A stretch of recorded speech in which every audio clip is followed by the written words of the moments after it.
The students are having a lot of luck with the 3-part card format.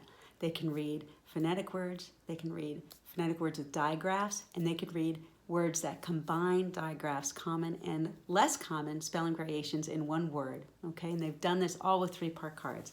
Now we're ready to stretch out a little further. And here we're going to use some phonogram lists. So we have these wonderful lists that isolate the first word, isolates the sound that's focused on in the list in that red color, and gives many examples of words that use that spelling for that unique sound, right?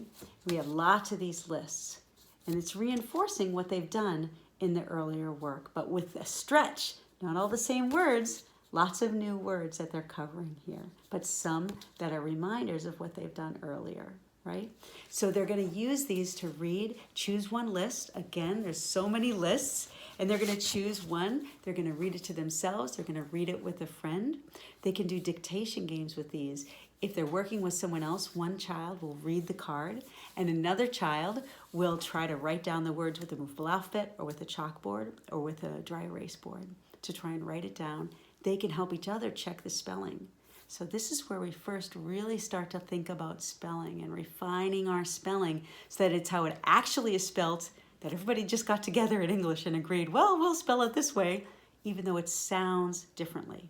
That's really important for the students to get to at this stage. So we're stretching out again and again. We have those phonogram lists for the common spelling variations that we did with 3-part cards, like the GI, like the ooh, the long U sound, right? The Y as an E sound at the end. Lots of spelling variations, some that we've done in the 3-part cards and some that are new but common.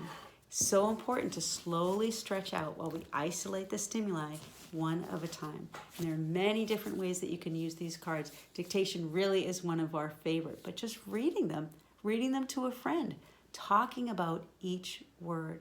Some of these words will be new vocabulary for the students. That's good.